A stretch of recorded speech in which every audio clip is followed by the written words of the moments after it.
السلام علیکم، میں ہوں قاسم علی جاوید، پبلشرز بولتی کتابوں کے پلیٹ فارم سے آپ کو خوش آمدید کہتا ہوں۔ آج کا سبق جو ہم نے پڑھنا ہے وہ درجہ چہارم زینہ اردو کا سبق نمبر 21، نیکی کا انعام۔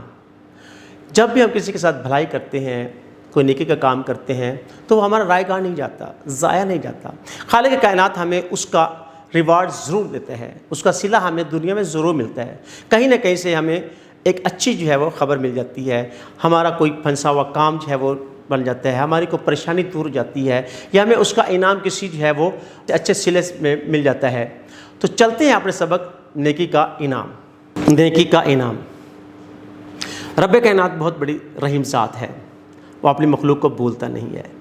فرمان علی علیہ السلام ہے کہ وہ ذات کتنی کریم ہے جو رات کو سوتے ہوئے پرندوں کو درختوں سے گرنے نہیں دیتی، بھلا وہ انسان کو کیسے تنہا چھوڑ سکتی ہے۔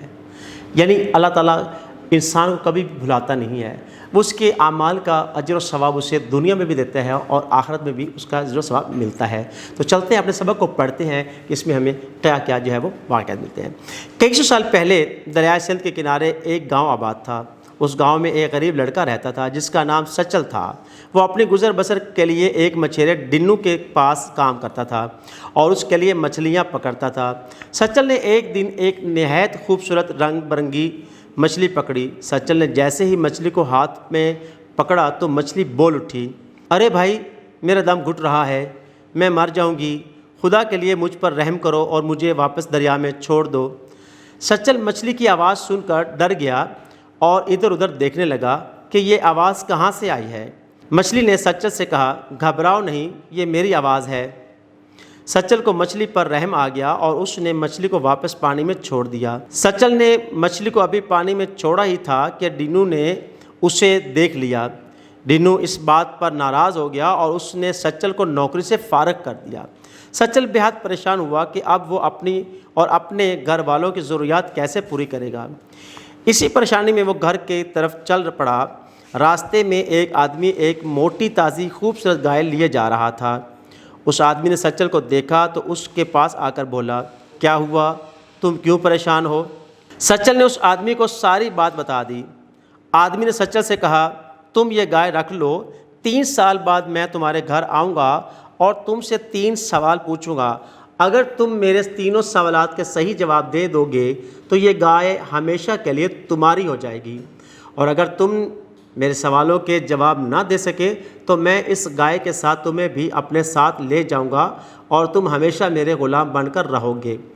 سچل نے اس آدمی کی بات مان لی اور گائے لے کر اپنے گھر چلا گیا۔ جب 3 سال گزر گئے تو ایک دن اچانک وہ آدمی واپس آ گیا۔ آدمی کو دیکھ کر سچل پریشان ہو گیا۔ ابھی وہ لوگ باتیں کر رہے تھے کہ ایک اجنبی مہمان بھی سچل کے گھر آ پہنچا۔ اس نے سچل سے کہا، پریشانی کی کوئی بات نہیں ہے، میں اس آدمی کے تینوں سوالوں کے جواب دوں گا۔ آدمی کی بات سن کر سچل کو بہت حوصلہ ملا۔ سچل نے گائے والے آدمی سے سوال پوچھنے کے لیے کہا۔ آدمی نے اپنا پہلا سوال کیا، یہ بتاؤ کہ وہ کیا چیز ہے جو صرف بڑھتی ہے، کم نہیں ہوتی؟ اجنبی مہمان نے جواب دیا، وہ چیز عمر ہے جو صرف بڑھتی ہے اور کم نہیں ہوتی۔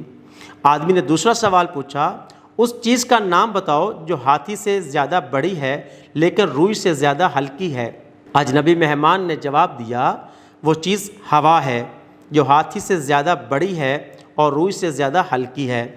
گائے والے آدمی نے تیسرا سوال پوچھا، بتاؤ وہ کون ہے جو گونگا، بہرا اور اندھا ہے لیکن پھر بھی سچ بولتا ہے؟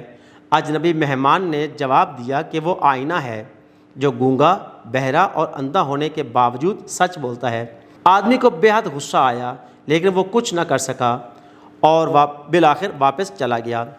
اب سچل کو ہمیشہ کے لیے گائے مل گئی اور وہ آدمی کا غلام بننے سے بھی بچ گیا۔ سچل بے حد خوش تھا۔ اس نے اجنبی مہمان کا شکریہ ادا کرنا چاہا تو اجنبی مہمان نے کہا، میں ہی وہ مچھلی ہوں جس پر ترس کھا کے آپ نے اسے واپس دریا میں ڈال دیا تھا۔ مجھے پتہ چلا کہ آپ مشکل میں ہیں تو اللہ تعالیٰ کے حکم سے میں انسان کے روپ میں آپ کی مدد کرنے آ گئی ہوں۔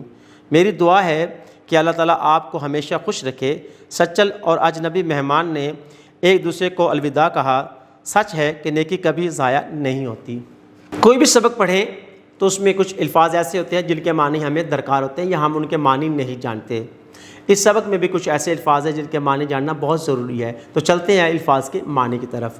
دم گھٹنا، سانس رکنا، رحم کرنا، ترس کھانا۔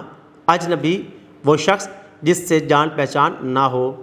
غلام، خادم، نوکر۔